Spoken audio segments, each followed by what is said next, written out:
இந்த படத்தை வந்து வெற்றிமாறன் சார் அப்புறம் தனுஷ் சார்லாம் இப்போ ரீசெண்டாக பார்த்துட்டு இந்த படம் பிரம்மாண்டமாக இருக்கு, பிரமாதமாக இருக்குன்னு பாராட்டியிருக்காங்க.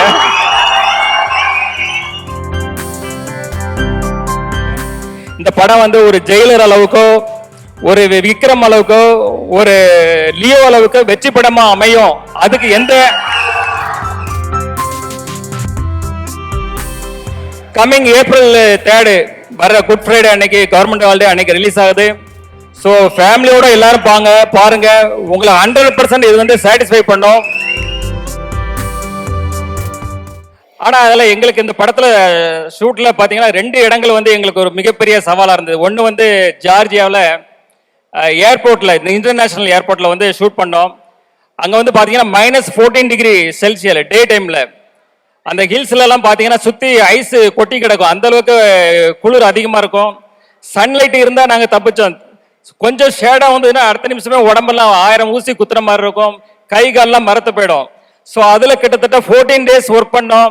நான் மட்டும் இல்லை, எங்கள் டீமில் உள்ள எல்லாருமே அதில் வந்து ரொம்ப அழகாக சிரமப்பட்டு ஒர்க் பண்ணாங்க. அது வந்து ஃபுல்ஃபில்லாக அது வந்து ரொம்ப அழகாக வந்திருக்கு அந்த போர்ஷன் எல்லாமே. அதே போல் பார்த்தீங்கன்னா லாஸ்ட்டு கிளைமேக்ஸ் ஃபைட் இருக்கும்போது அது வந்து ஒரு குறுகலான இடம், ஒரு ட்ரெயினில் வந்து ஃபைட் வச்சுருந்தோம். கிட்டத்தட்ட ஃபாரின் ஸ்டண்ட் மாஸ்டர்ஸ்க்கு கிட்டத்தட்ட ஒரு 100 பேர் இருந்தாங்க. அது போக கிட்டத்தட்ட ஆயிரக்கணக்கான ஜூனியர் ஆர்டிஸ்ட், டெக்னீஷியன்ஸ், ஒரு பெரிய பட்டாளமே இருந்தது. இந்த இடத்துல ஃபர்ஸ்ட் டே ஃபர்ஸ்ட் ஷாட் முடிஞ்சதுமே நான் என்னுடைய ப்ரொடக்ஷன் மேனேஜர் அம்பியாபதியை கூப்பிட்டேன். அம்பியாபதி, எத்தனை ஆம்புலன்ஸ் இருக்கு அப்படின்னு. அவர் சொன்னார், 1 இருக்கு சார். 1 பத்தாது, 2-3 வைங்க, யாருக்கு வேணா எப்போ வேணா என்ன வேணா ஆகும், எனக்கே கூட சில நேரங்களில் இன்ஜூர் ஆகும், நம்ம ரெடியா இருக்கணும் அப்படின்னு சொன்னேன். ஆனா காட் கிரேஸ், ஒரு 10 டேஸ்ல வந்து பெருசா யாருக்கும் இன்ஜூர் ஆகல, சின்ன சின்ன இன்ஜூர் ஆச்சு. 10th டே எனக்கு காலில் ஒரு மிகப்பெரிய இன்ஜூர் ஆச்சு.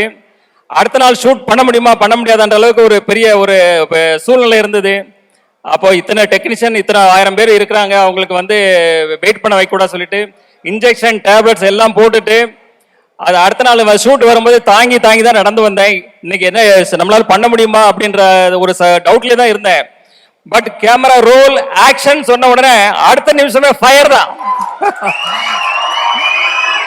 அது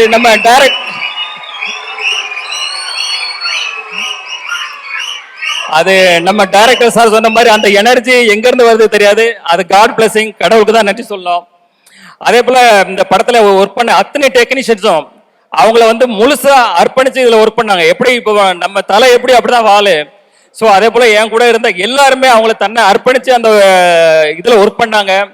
அவங்களோட ஒர்க்கு எல்லாரும் ரொம்ப ஃபென்டாஸ்டிக்காக வந்திருக்கு. அவங்களுக்கு எல்லாருக்கும் தேங்க்ஸ். அதாவது நம்ம டைரக்டர் டீம் ஆகட்டும், எனி அதர் டெக்னீஷியன், எல்லா டெக்னீஷியனுக்கும் என்னோட தேங்க்ஸ், அவங்களுக்கும் என்னுடைய வாழ்த்துக்களையும் தெரிவித்துக் கொள்கிறேன். அடுத்தது ஆர்டிஸ்டுக்கு வர்றேன். ஆர்டிஸ்ட்ல வந்து பார்த்தீங்கன்னா நம்ம அறந்தாங்கி நிஷா அவர்கள் வந்து என்ன ஷூட்ல இருக்கும்போது கோ டைரக்டர் வந்து சொன்னார், பக்ருதீன் சார் இவங்க வந்து ஸ்கிரிப்ட்ல இருக்கிற மாதிரி 2 வார்த்தை திட்டுவாங்க சார் அப்படின்னு. சரின்னு இருந்தேன். அவங்க பார்த்த ஷாட் போகுது திட்டிட்டே இருக்கிறாங்க. எனக்கு ஷாக் ஆயிட்டு உடனே பக்ருதீன் சாரை கூப்பிட்டு, என்ன சார் இது, நீங்க 2 சீன் தானே சொன்னீங்க சார், இன்னும் இவ்வளவு திட்டிட்டு இருக்காங்களா அப்படின்னு. இல்ல அவர் சொன்னாரு, மேடம் கூட 2 வார்த்தை போட்டுக்கலாமான்னு கேட்டாங்க. நான் சரின்னு சொன்னேன். ஆனா இப்படி வச போடுவாங்கன்னு எனக்கு தெரியாது சார் அப்படின்னு. ஆனா அப்புறம் அறந்தாங்கி நிஷாட் அப்புறம் சொன்னேன் வந்து, இல்ல இது நீங்க பண்ணது கரெக்ட் தான், இந்த வந்து சீன் அப்பதான் இது வந்து நல்லா இன்ட்ரெஸ்டிங்கா இருக்கும்னு சொல்லி அந்த சீன் அதே போல ரொம்ப நல்லா வந்தது. அடுத்தது பாத்தீங்கன்னா நம்ம யோகிராம், வேலு, நிரஞ்சன், கதிர், அதே போல பத்மன், இவங்க எல்லாருமே அந்தந்த ஆர்டிஸ்ட் அந்தந்த கேரக்டர்ல ரொம்ப அழகா பண்ணாங்க. இதே போல பல ஆர்டிஸ்ட் அதில் ஒர்க் பண்ணாங்க. அவங்க எல்லாருக்குமே என்னுடைய வாழ்த்துக்கள். அடுத்தது வந்து இயல் பாப்பா, அவங்க வந்து ஒரு பான் ஆர்டிஸ்ட் தான். டைரக்டர் ஆல்ரெடி இப்போ சொன்னார், அந்த சின்ன வயசுலேயே அந்த அளவுக்கு அதை புரிஞ்சுக்கிட்டு அதை அழகாக டெலிவரி பண்ணுற விதமாகட்டும் எல்லாம் ஆகட்டும். செட்லேயே அவங்க பேரண்ட்ஸ்கிட்ட சொன்னேன், இந்த பொண்ணு ஒரு நாளைக்கு பெரிய ஹீரோயினாக வரணும்னு, அது கண்டிப்பாக நடக்கும். அதே போல நம்ம ஜார்ஜி வில்லியம்ஸ்னு நடிச்சார் என் கூட. அப்போ அவர் வந்து ஒரு சீன், அவர் அங்கே நிற்கிறாரு, நான் இங்கே நிற்கிறேன். அப்போ அவர் வந்து கொஞ்சம் சங்கோச்சப்பட்டார், சார் நீங்க அங்கே இருக்கணும் நான் இங்கே இருக்கணும், இதான் சார் அப்படின்னு கொஞ்சம் சங்கோச்சப்பட்டாரு. சார் சினிமா தானே சார், இது அப்படிதான் பண்ணணும்னு சொல்லி அவரை சமாதானப்படுத்தி அந்த சீனை முடித்தோம். அதுக்கப்புறம் ஒரு எமோஷனான சீன், என்னோட எமோஷனான ஒரு சீனு, செட்டில் அந்த சீன் முடிஞ்சதை எல்லாரும் கிளாப்ஸ் பண்ணாங்க. சார் ஓடி வந்து கையை பிடிச்சிட்டு ரொம்ப நெகிழ்ச்சியா கண்ணெல்லாம் கலங்கி அவர் வந்து ரொம்ப பாராட்டினாரு. அந்த தருணங்களும் ரொம்ப சந்தோஷமா இருந்தது. அடுத்தது பார்த்தீங்கன்னா நம்ம பாகுபலி பிரபாகர் அவர் வந்து பார்த்தீங்கன்னா ஒரு சீன்ல அப்படி போனை அப்படி தூக்கி வீசினாரு. அப்படி பார்த்தா எல்லாம் போன் தெரிச்சு ஓடுது. பக்கத்துல இருந்தவங்க எல்லாரும் தூரமா ஓடி போயிட்டாங்க. ஏன்னா அவ்வளவு பயம். என்ன சார் இது இவ்வளவு பவர்ஃபுல்லா அடிக்கிறாரு? ஏன்னா அவர் அஜானபாகு 6 அடிக்கு மேல இருக்கிறாரு, கடோத் கஜன் மாதிரி இருக்கிறாரு. அது எல்லாம் கொஞ்சம் பயந்தாங்க. அப்புறம் அவர் வந்து சொன்னாரு, இல்ல சார் நான் இப்படி பண்றேன் இது இப்படி பண்றேன் யாருக்கும் ஒன்றும் ஆகாதுன்னு சொல்லி அடுத்த சீன் எடுத்தோம். அதே போல ரொம்ப இன்ட்ரெஸ்டிங்கா அது போச்சு. அதே போல பாத்தீங்கன்னா நம்ம லால் சார் வந்து ஒரு மிகப்பெரிய ஜீனியஸ். அவர் வந்து ஒரு ப்ரொடியூசர், ஒரு டைரக்டர், ஒரு ஆக்டர். அவர் வந்து இந்த படத்துல பண்ணும்போது எங்களுக்கு ஒரு இது பயம். ஏன்னா மோகன்லாலுக்கு அப்புறம் அவர் மலையாளத்தில் மிகப்பெரிய ஒரு நடிகர். ஸோ அவர் கூட நடிக்கிற ஷாட்ல நாங்கள் ரொம்ப கான்சியஸாக பண்ணும்போது மோஸ்ட் ஆஃப் த ஷாட் அவர் கூட சார் கூட பண்ணும்போது சிங்கிள் ஷாட்லேயே ஓகே பண்ணோம். அந்த அளவுக்கு சேலஞ்ச் எடுத்து பண்ணேன். அது எல்லாமே most of the time single ஷாட்லேயே அது முடிஞ்சது. அது ஒரு இன்ட்ரெஸ்டிங்கான அனுபவம். அடுத்தது பார்த்தீங்கன்னா நம்ம சந்தோஷ் பிரதாப் அவர் வந்து ஸ்டார்டிங்ல ஒரு ஃபர்ஸ்ட் ஷெட்யூல்ல அவருடைய இது பார்த்துட்டு வந்து இது வந்து ஒரு மேனரிசம் பண்ணாரு, சிரிச்சுக்கிட்டே ஒரு மேனரிசம் பண்ணாரு. அப்போ நான் டைரக்டர் சார்ட்ட சொன்னேன், சார் இது மேனரிசம் நல்லா இருக்கு சார், படம் ஃபுல்லா இது டிராவல் பண்ணா நல்லா இருக்கும்னு. சாரும் அக்செப்ட் பண்ணிக்கிட்டாங்க. அப்புறம் அதுக்கப்புறம் பார்த்தீங்கன்னா கிளைமேக்ஸ் ஃபைட்ல வந்து அவர் கண்ணில் ஒரு அடிபட்டுரும், கண்ணில் பிளட் மாதிரி ஒன்று இதாகிடும், கிளாட் ஆகிடும். ஸோ எவ்ரி ஷாட், அதாவது அந்த கிட்டத்தட்ட 14 days எவ்ரி ஷாட் வந்து அவர் கண்ணில் அந்த பிளட்டை போடணும். எவ்ரி ஷாட்டு, அதாவது யாருமே சொல்ல வேண்டியதில்லை, யாருமே அவருக்கு எதுவுமே சொல்ல வேண்டியதில்லை. அவரே அந்த கரெக்டாக அந்த ஷாட் ரெடினா அந்த கண்ணில் அந்த பிளட்டை போட்டு வந்துருவாரு. அதை பார்க்கும்போது நம்மளுக்கே சிரமமா இருக்கும், அது கஷ்டமா இருக்கும். அது என்னடா இவ்வளோ கஷ்டப்பட்டு பண்றாங்களேன்னு. பட் அவர் வந்து அதை டெடிகேஷன், அந்த அளவுக்கு அவர் வந்து சின்சியாரிட்டி, அவர் வந்து மிகப்பெரிய உயரத்துக்கு வரணும் நீங்க. அதே போல நம்ம ஷாம் சார் வந்து பாத்தீங்கன்னா அவருடைய மெச்சூர்டான நடிப்பு அந்த படத்துல கொடுத்துருக்கிறாரு. அவர் இத்தனை வருட டிராவல்ல பாத்தீங்கன்னா அந்த அனுபவம், அந்த மெச்சூர்டான நடிப்பு அதை கொடுத்துருக்கிறாரு. எனக்கு தெரிஞ்சு அவர் பண்ண கேரக்டரை வேற யாரு பண்ணாலும் இந்த அளவுக்கு நல்லா ஜஸ்டிஃபை பண்ணி இருக்க முடியுமான்றது எனக்கு ஒரு டவுட் தான். நம்ம வந்து அமிர்தா ஐயர்னு ஒருத்தவங்க பண்ணாங்க. அவங்க ஒரு சின்ன ரோல்ல, அதில் நல்ல ரோல் தான் அவங்களுக்கு, அமிர்தா ஐயர்.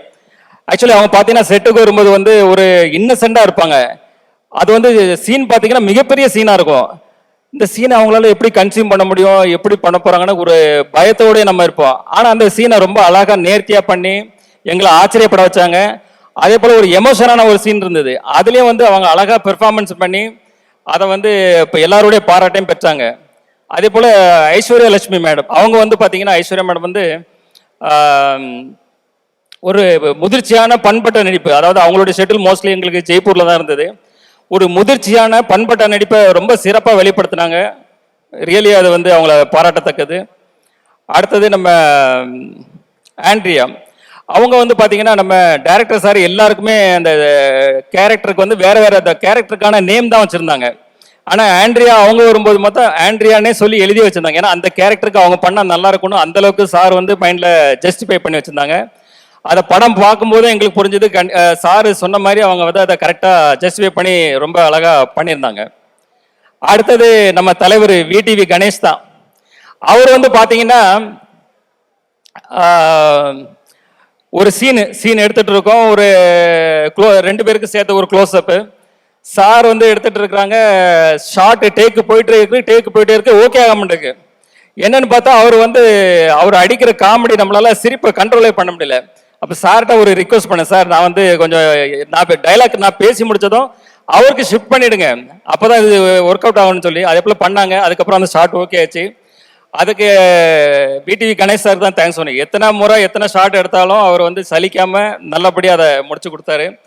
அதே போல் பார்த்தீங்கன்னா லாஸ்ட் ஒரு இடத்துல வந்து அவர் வந்து டைலாக்கு, அவர் ஒரு டைலாக் ஆரம்பிச்சு ஒரு இடத்துல முடிக்கணும், அதான் ஸ்கிரிப்ட்னா அவர் இன்னொன்னுல ஆரம்பிச்சு இன்னொன்னுல முடிப்பாரு. அடுத்த வாட்டி சரி, ஏன்னா அதுக்கப்புறம் நான் பேசணும், சரி இதுல ஆரம்பிச்சு இதுல முடிப்பாரு பார்த்தா அப்பவும் மாத்தி பேசுவார், நம்ம ஒரே கன்ஃபியூஷன் ஆயிடுவோம்.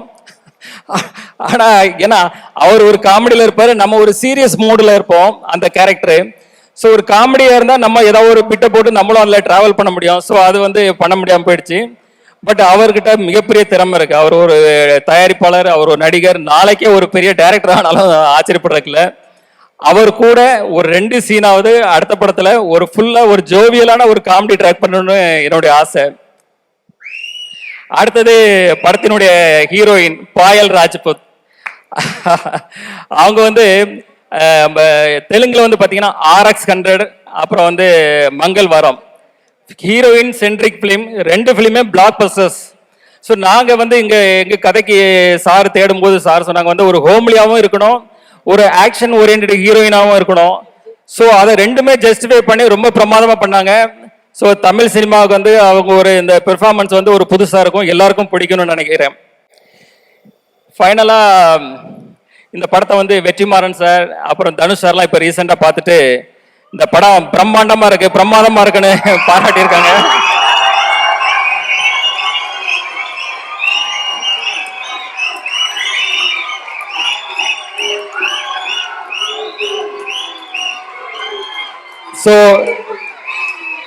எங்க படக்குழுக்கும் சரி எனக்கும் சரி இந்த படத்து மேல மிகப்பெரிய நம்பிக்கை. இந்த படம் வந்து ஒரு ஜெயிலர் அளவுக்கோ, ஒரு விக்ரம் அளவுக்கோ, ஒரு லியோ அளவுக்கு வெற்றி படமா அமையும். அதுக்கு எந்த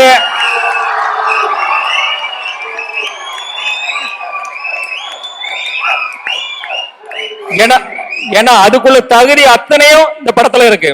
நீங்க அந்த படத்தை வந்து நீங்க பார்க்கும்போது கண்டிப்பா புரியும். கம்மிங் April 3 வர குட் ஃப்ரைடே அன்னைக்கு, கவர்மெண்ட் ஹாலிடே அன்னைக்கு ரிலீஸ் ஆகுது. ஸோ ஃபேமிலியோட எல்லாரும் பாருங்க. உங்களை 100% இது வந்து சாட்டிஸ்ஃபை பண்ணும். இந்த படத்து மேல நாங்க வச்சிருக்க நம்பிக்கை, உங்க மேல நாங்க வச்சிருக்க நம்பிக்கை, இந்த படம் வந்து மிகப்பெரிய பிளாக் பஸ்டர் படம் அந்த ஆண்டலோட இருக்குன்றதோட எங்களுடைய நம்பிக்கை.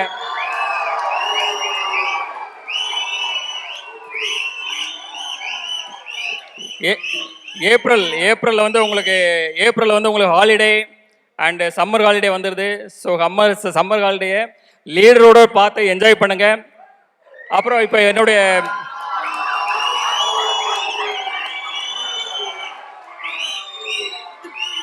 இப்போ ஃபங்க்ஷன் நிறைவேறடைய இருக்கிறது. எல்லாரும் சாப்பிட்டுட்டு, எல்லாருக்கும் டின்னர் இருக்கு, சாப்பிட்டுட்டு நிதானமா ரிலாக்ஸா ஹாப்பியா போங்க. இந்த நிகழ்ச்சியை தொகுத்து வழங்கிய ஆஞ்சலினா விஜய் அவர்களுக்கு மற்றும் நம்ம நிகில் முருகன் அவர்களுக்கும் தேங்க்ஸ். கடைசியாக இந்த படத்துல வந்த ஒரு முக்கியமான எனக்கு ரொம்ப பிடித்த டைலாக்கு, அந்த டைலாக்கோட இந்த சொல்லி இந்த படத்தை இதை நிறைவுபடுத்துறேன்.